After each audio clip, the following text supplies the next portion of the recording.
Durante o Covid, muita gente, infelizmente, perdeu alguém querido. E não só durante o Covid, muita gente durante a vida perde alguém querido.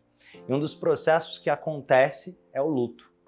Talvez você tenha conhecido alguém que infelizmente teve que enterrar um filho, talvez tenha conhecido alguém que teve que enterrar um pai. Talvez essa história tenha acontecido com você. E como lidar com o luto?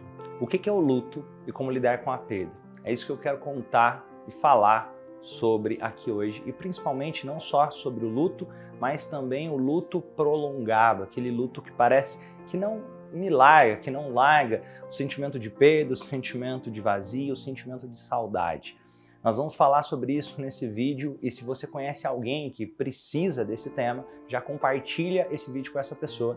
Lembra de se inscrever aqui no canal se temas na área da psicologia, do autoconhecimento, do desenvolvimento humano te interessam. Se inscreve aqui no canal e marca o sininho para continuar recebendo vídeos como esse. Quase 7 milhões de pessoas morreram durante a pandemia devido ao coronavírus. E além do coronavírus, vários outros casos, sejam doenças, sejam acidentes, também influenciam no processo de perda de um ente querido. Então é muito importante falar sobre esse tema e também sobre como poder lidar com o luto de forma mais assertiva, de forma mais efetiva. Um dos processos comuns que acontecem durante o luto é o sentimento de depressão. Além do sentimento de depressão, que é comum durante a perda de um ente querido, acontece também outras fases que eu quero citar aqui. Os 5 estágios tradicionais do luto são, primeiro, a negação. Como assim, Romani, a negação? Exemplo, se alguém recebe um diagnóstico de uma doença que foi inesperado, primeiro existe a negação. Tradicionalmente, não é possível que isso é verdade. Da mesma forma, acontece com a perda de um ente querido. O primeiro passo comum de se acontecer no processo de luto, isso não pode ser verdade, isso não aconteceu comigo, não deve ser assim, isso foi injusto. E esse processo de negação tende a ser o estágio inicial do luto.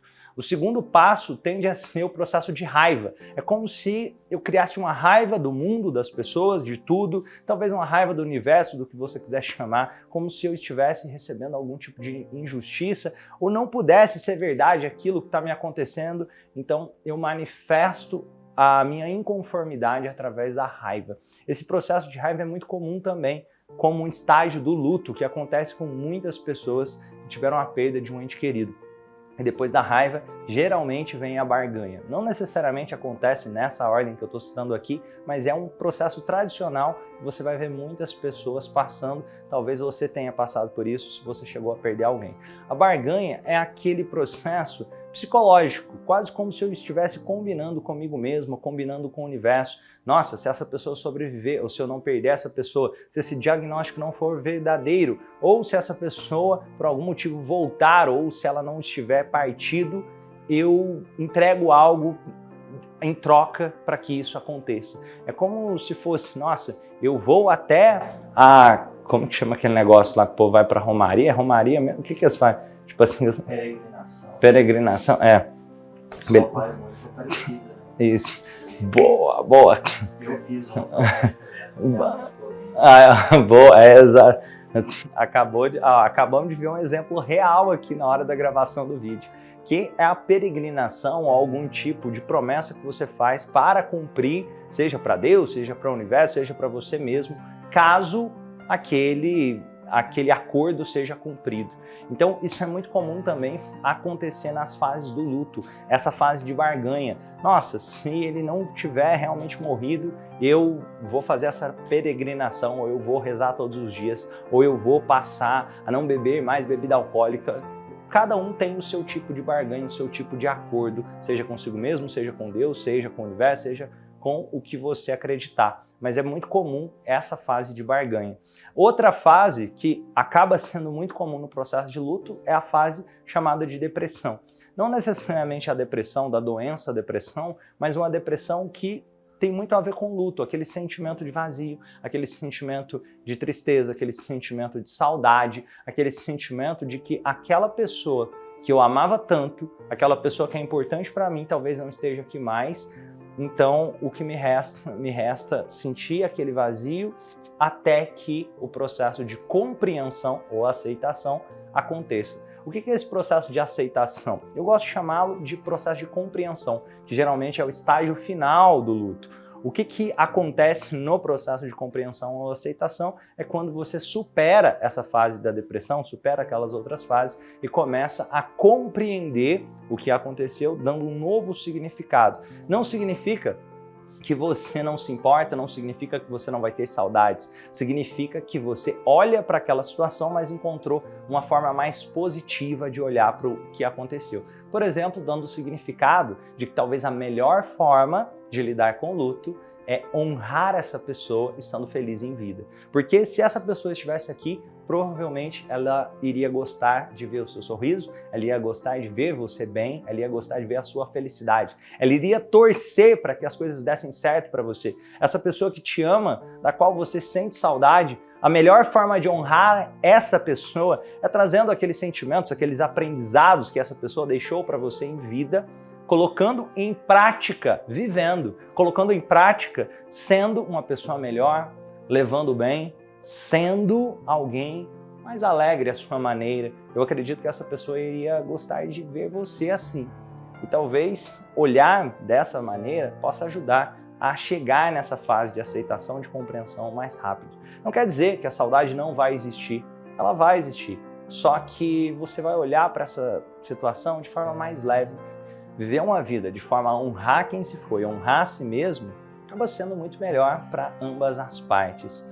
E nesse processo de compreensão, aceitação, é onde geralmente a pessoa consegue voltar a viver, voltar a ter uma vida e as atividades como conseguia ter antes. E aí, algumas pessoas me dizem, Romani, mas eu estou preso nas fases anteriores. E aí, para algumas pessoas pode acontecer aquele chamado transtorno do luto prolongado. E o que é isso, Romani? É basicamente quando existe o desafio de conseguir seguir adiante, o desafio de conseguir chegar na fase da aceitação, da compreensão. E o que acontece é que hoje, cada vez mais, existem novos termos e até mesmo diagnósticos para, seja doenças, transtornos, que antes eram enquadrados dentro do transtorno depressivo. Como assim, Romani? Vou explicar isso um pouco melhor. Imagina lá atrás, antigamente, quando dizia que a pessoa estava caducando. Nossa, ele está envelhecendo e ele começou a caducar. Talvez alguém já tenha ouvido falar isso, principalmente dependendo da idade que você tenha. Se você estiver assistindo esse vídeo aqui, talvez você tenha passado por ouvir lá na sua adolescência, quando os seus avós ou alguém mais velho começava a caducar. Na verdade, ele não estava caducando. Ele simplesmente tinha algum tipo de doença, algum transtorno que precisava ser tratado. Hoje, por exemplo, a gente já conhece algumas demências, como o Alzheimer e outras que têm nome para elas. Da mesma forma, cada vez mais os diagnósticos de transtornos psicológicos também vão se modernizando e criando nome para eles. Enquanto que anteriormente se dizia como depressão, quase que qualquer situação que a pessoa tivesse vivenciado poderia se enquadrar com depressão desde que ela começasse a perder o interesse por coisas que antes ela tinha interesse, talvez uma tristeza que acontecesse de forma mais recorrente, talvez um sentimento de vazio, um sentimento talvez dormir demais ou dormir de menos, alteração na alimentação, alterações no sono e assim por diante. Existe um transtorno chamado transtorno depressivo, existe o transtorno depressivo maior, existe a distimia, existem vertentes diferentes da depressão. E se você olhar mais profundamente, você percebe que esse luto prolongado é quase que uma derivação. Como assim, Romani? Eu quero explicar um pouco mais.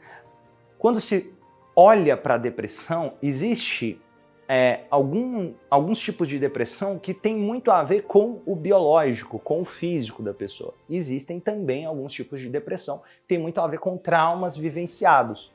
Não só através do luto, mas outros tipos de traumas também. Por exemplo, percebe-se, já tem pesquisas que apontam que se uma pessoa ela sofreu abusos na infância, o índice, as chances dessa pessoa sofrer com depressão na vida adulta aumentam consideravelmente. Da mesma forma, percebe-se que se uma pessoa ela era espancada, violentada na infância, isso aumenta as chances dessa pessoa desenvolver uma depressão. Se uma pessoa, por algum motivo, tinha pais negligentes, isso aumenta as chances da pessoa desenvolver uma depressão e assim por diante. Da mesma forma, um evento traumático, a perda de um ente querido e de forma muito brusca, se não ressignificado, isso pode desenvolver uma depressão. Ou, como modernamente chamado, um transtorno do luto prolongado.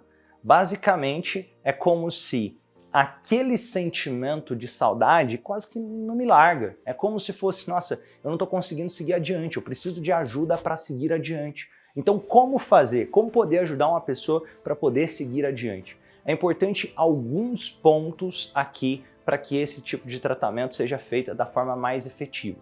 É importante compreender que corpo e mente são um só sistema.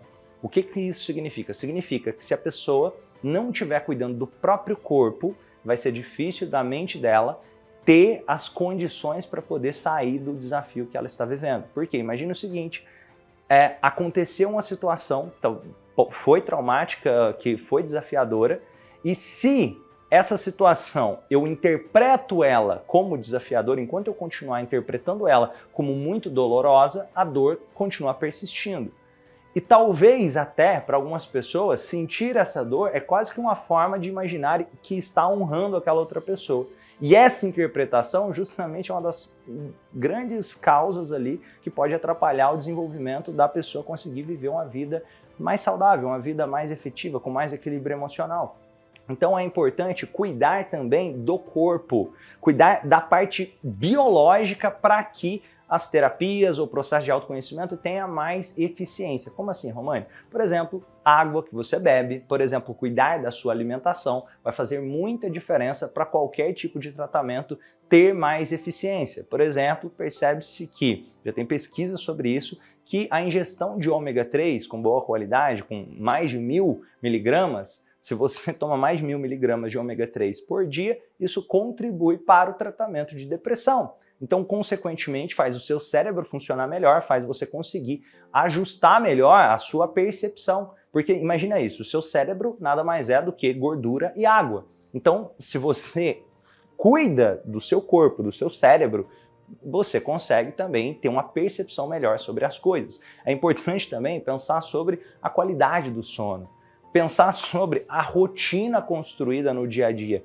Tudo isso vai impactar para um bom tratamento. Mas além disso, eu recomendo muito que pessoas que passaram por um processo de luto e estão precisando de ajuda para passar pela ressignificação, para chegar à compreensão, que essas pessoas busquem autoconhecimento, que essas pessoas invistam em treinamentos, que essas pessoas façam terapia, que essas pessoas busquem se conhecer melhor. E uma das formas que eu mais recomendo é passar por um processo que envolva o que eu chamo de metodologia transformacional, que é uma forma de fazer terapia que ela olha para o ser humano muito mais do que para o diagnóstico. Como assim, Romani? Basicamente, essa metodologia envolve hipnose com psicologia e essa metodologia ajuda a pessoa a contar uma história mais bonita sobre a própria história. Eu vou te dar um exemplo de técnica possível de se fazer dentro de uma sessão terapêutica ou dentro de um processo de autoconhecimento que envolva essa metodologia. Existe uma técnica chamada técnica da cadeira vazia, uma técnica que foi um dos precursores dessa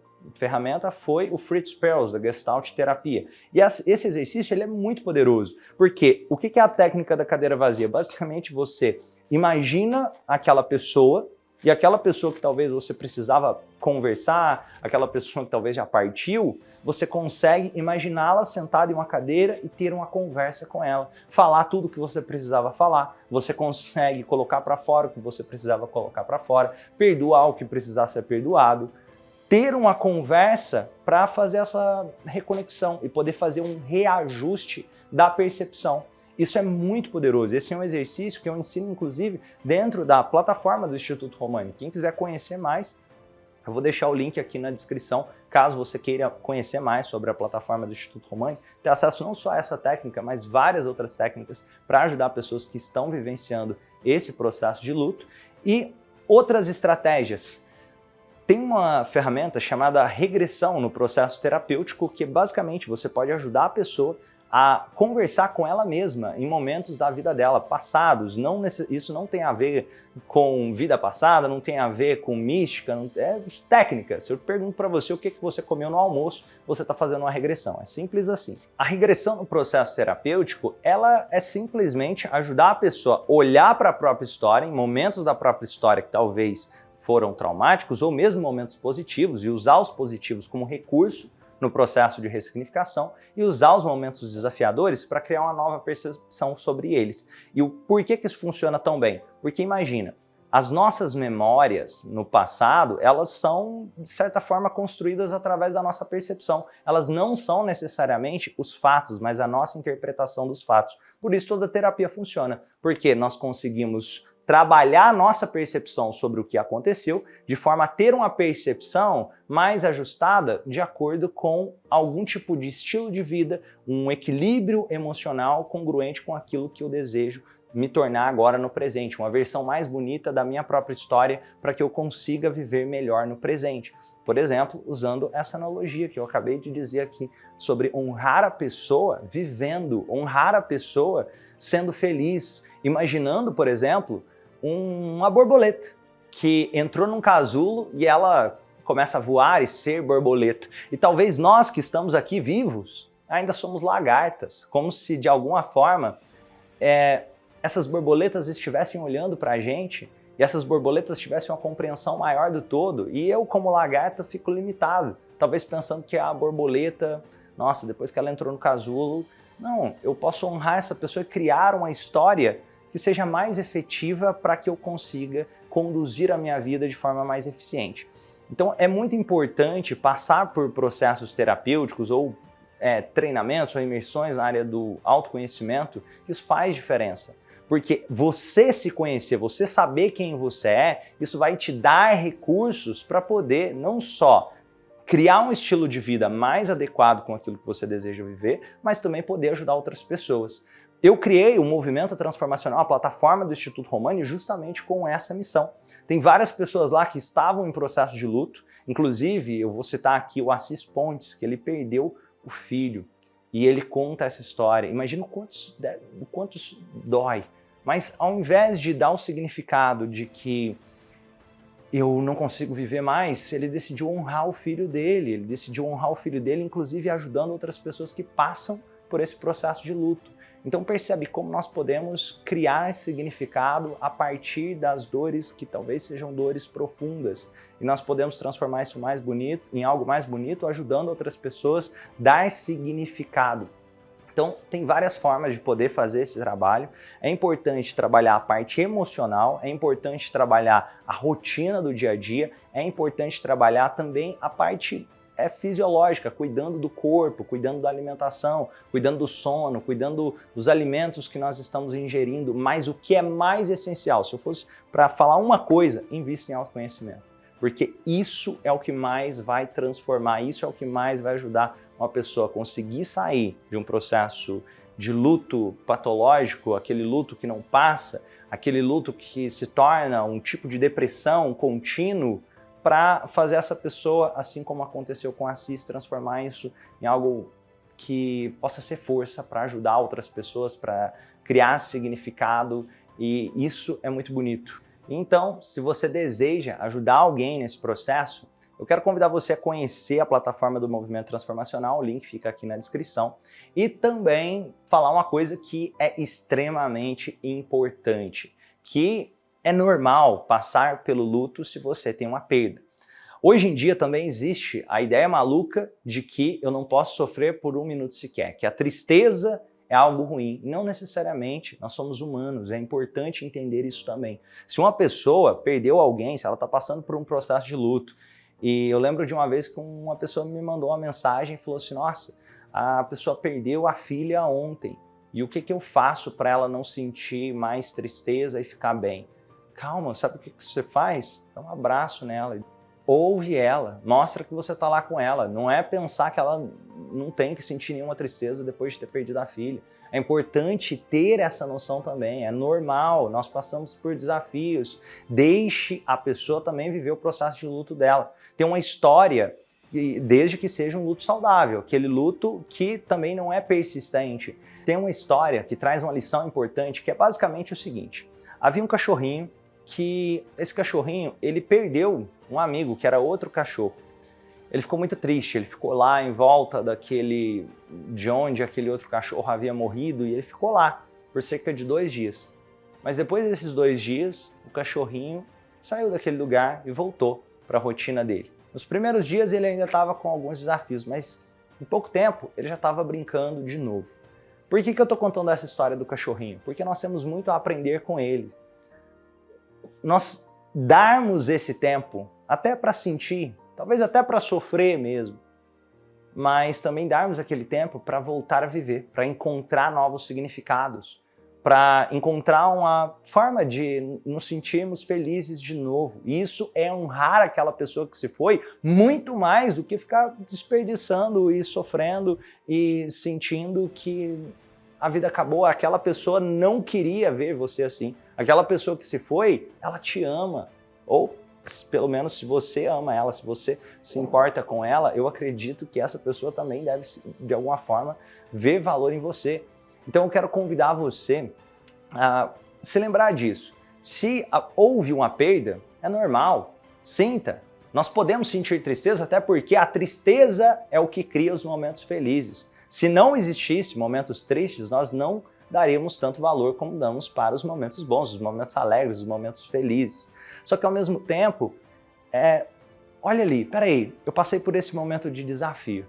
Assim como o cachorrinho. Quanto tempo eu posso voltar? Deixa-me começar a voltar a fazer aquilo que eu fazia. Deixa-me conversar com pessoas que vão me fazer bem. Deixe-me voltar a viver. E se precisar de ajuda, busque autoconhecimento.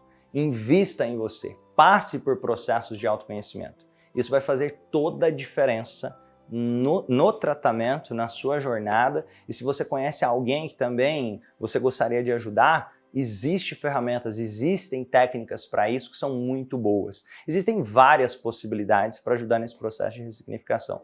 Eu gosto de dizer que nós nos transformamos através de 2 princípios. O primeiro deles é a ressignificação, que é contar uma história mais bonita da nossa própria história. E o segundo deles é clareza, que é tomar clareza sobre o que nós não estamos vendo, que nós podemos começar a enxergar. Ter clareza sobre quais podem ser as nossas novas atividades, aprender algo novo, entender o que eu posso fazer a partir de então. Contando uma história mais bonita a partir do que já me aconteceu e transformando dor em poder, dor em superpoder. Eu não estou dizendo que isso é fácil, mas eu estou te dizendo que a pessoa que você ama, que talvez não está mais aqui, ela provavelmente gostaria de te ver bem, e você, que deveria ser a pessoa que mais ama a si mesmo, também provavelmente gostaria de se ver bem. Se você quiser mais ajuda para passar por um processo desse, eu recomendo que você dê uma olhada aqui no link da bio, na descrição desse vídeo. Se inscreva aqui no canal, sempre tem conteúdos novos sobre esse tema aqui e sobre temas relacionados à psicologia, autoconhecimento e desenvolvimento humano. E vamos juntos fazer desse mundo um lugar melhor, transformando pessoas em pessoas melhores. Se esse vídeo te ajudou ou se você gostou, lembra de compartilhar ele com alguém que possa estar precisando ouvir essa mensagem. Se inscreve no canal e grande abraço, vejo você nos próximos vídeos.